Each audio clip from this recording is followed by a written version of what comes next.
There might be a bit of background noise today, but let's not let it bother us. A while back, somebody asked me about doing I'm not quite sure these were the exact words actually, but about doing a guided meditation. I'd quite like to do this, but in a way each of these videos is a meditation. It's really the spirit in which to look at them, or the spirit in which to appreciate them as meditations. They're meditations which are pointing us back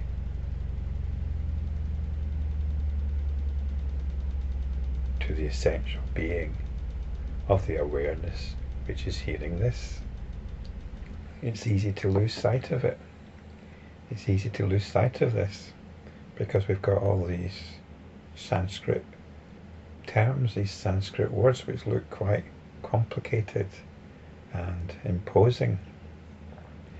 Although it seems to me these words are actually quite useful because we don't know what they mean really unless you're a Sanskrit scholar, which is a bit of a handicap, I would think, because we have to look to our own experience for what these words mean rather than simply look up a dictionary, an online Sanskrit dictionary, which can be quite helpful. We need to look to elements of our experience, elements of our present experience, elements of what is going on right now. So we're not trying to get our head around these things. We're using them as like pins to pin down what is happening now, to bring us back to what is happening now. So in this sense, every one of these verses, every one of these videos is a meditation. Although I might still do a guided meditation. I quite like that idea, but there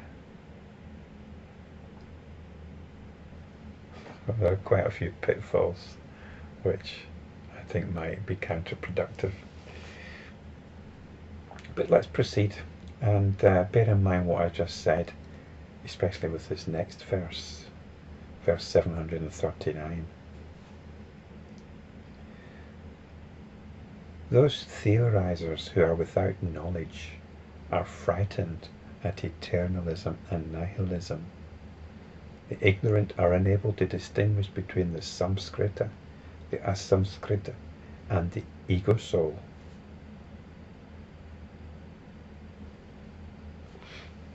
Now we've had quite a few Sanskrit words already, and perhaps if you've been following these videos you're getting quite familiar with them. But we've got this bombshell put in, the ego soul. And in the note to verse 741, Professor Suzuki, the translator, says that a number of verses in these pages that give no sense as far as we can see in their several connections are not at all in coordination with the general thoughts of the Lanka. And he asks if there are later editions taken from somewhere else. It's quite possible they are. But then again, it's a good idea not to get too comfortable in whatever mental framework has been forming, been gestating in our minds. We might think we've got a handle on the Vijnanas, on Chitta, on the Alaya, and on Karma, and so on. We might understand what Buddhism's about. Buddhism does not have the ego soul, it has the skandhas and so on. But we're free of that. We're not concerned with being Buddhists. We're not concerned with being Hindus or anything. We are just concerned with what is happening right here, right now, and going deeper into this present moment to see what there is. And my contention is these verses help. So let's have a look. So those theorisers who are without knowledge, we met them in the previous verse. It's about being committed to a definite theory. And a theory here is a mental construct. It's a mental understanding. So those that are trying to get a mental understanding, or to operate from a mental understanding, those who are trying to make sense of things, basically, it's quite a natural thing to do. You mustn't put them down.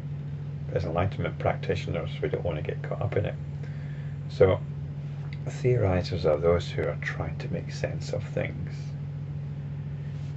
And the reason they're trying to make sense of things is because they want control. They want control of the environment. It's to do with survival. This is what understanding's about. It's understanding, scientific understanding leads to technology. Technology gives us control. Although that might be a bit of an illusion. But certainly it's allowed us to extend our senses in to the most remarkable degrees. So these are the theorisers. They're frightened at eternalism and nihilism. And again, we can get quite philosophical here. Eternalism. What is eternalism? Get the definition of eternalism. Get the definition of nihilism. But this is, according to the Buddha, what fuels our behaviour. What fuels our behaviour as we proceed in ignorance, in automatic behaviour. So in what way are we being fueled by eternalism and nihilism? Let's get back to the picture thing. Let's get back to how things are. Well, let's get back to how things are in our ignorance. In our ignorance, we experience a me here and a world out there. That world out there seems permanent. I know we might have an intellectual belief that it's not, because it came into being at some point and it will go out of existence at some point. But as far as me here is concerned, this world is the backdrop, it's the stage. It was there when I was born and it will be there when I die. So that the world represents eternalism. And me is the one that's struggling against nihilism, against being annihilated. This me has to survive in this rather forbidding world out there. So this is nihilism. So it is fear. We're driven by this. We're driven by our survival needs. Again, nothing wrong with this. This is the way it is. But as enlightenment practitioners, we're looking for something more. We're looking for the bigger picture. So let's just see the parameters of our cage first. We are theorisers who are without knowledge. Knowledge here is insight into the deeper aspects of being.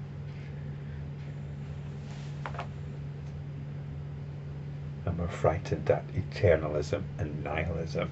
We're frightened by the world, all the dangers in it, and we're frightened at the possibility of our own annihilation.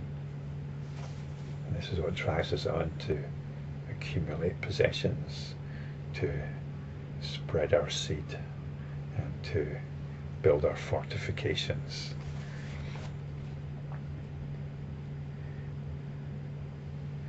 The ignorant are unable to distinguish between the Samskrita, the Asamskrita, and the ego soul.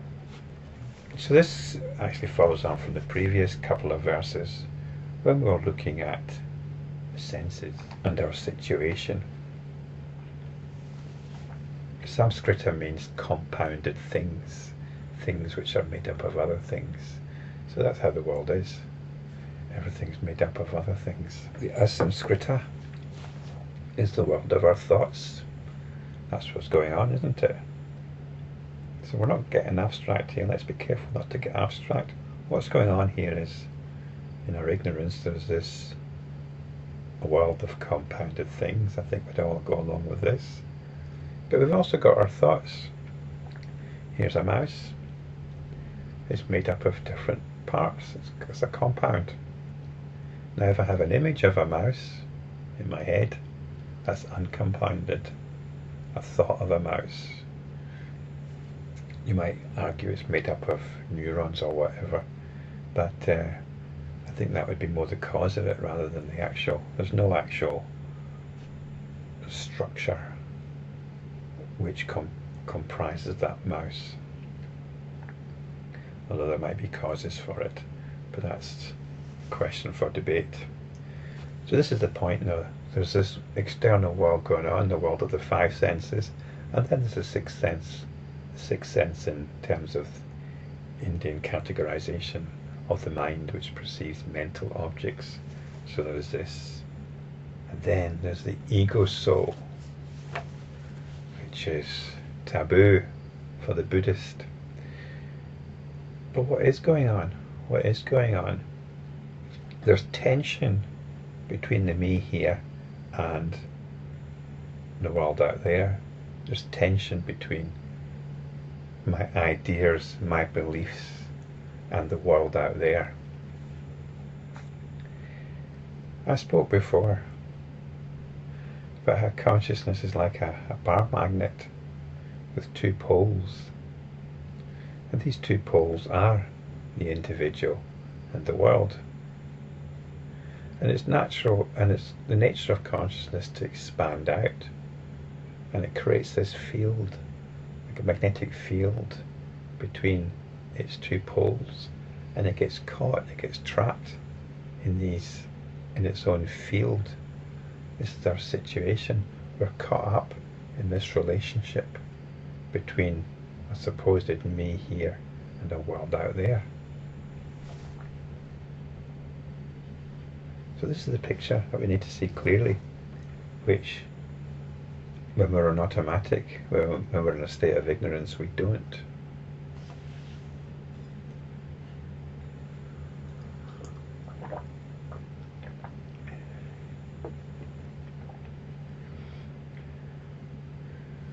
When I was thinking about doing a guided meditation, the first idea that came into my head was that consciousness is distraction. Consciousness is distraction. And I thought, wow, how about that? It's the natural state of consciousness to be distracted. Consciousness expands outwards into space. Although more accurately, it creates the space as it expands outwards. The space isn't there prior to consciousness. Consciousness expands outwards, just like in a dream. It creates space for everything to happen. Same thing's happening in the waking state. This is what consciousness does. It expands into space.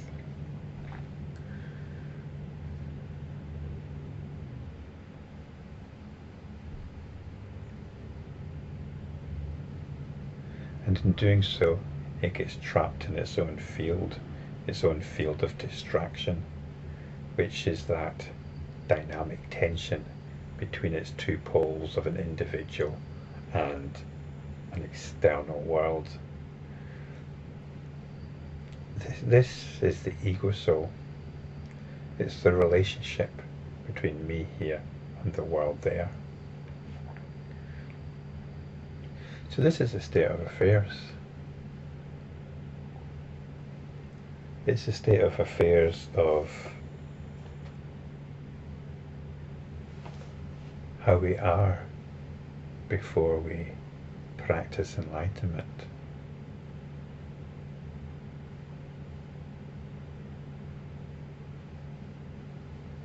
So I ask you just to observe this. Observe this.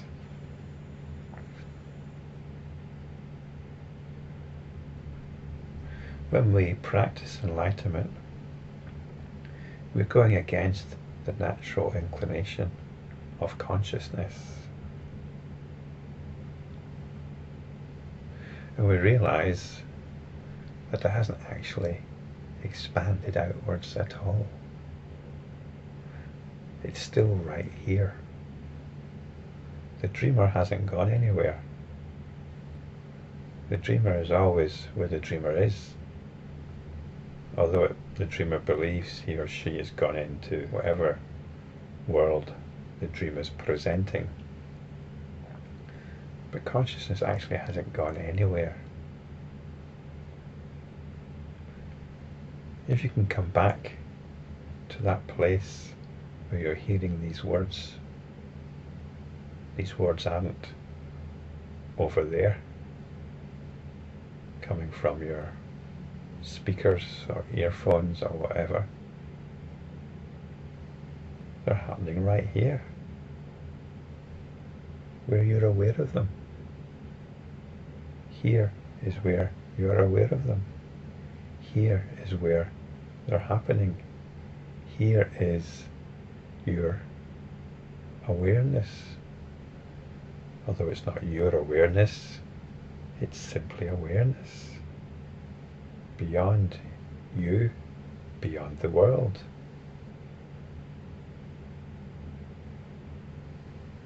The attention hasn't gone anywhere. The attention is the awareness going out from itself. The attention is the awareness forgetting itself. In realizing this, we come back to the realization that the attention is actually resting here in pure awareness. This is our practice. This is our meditation.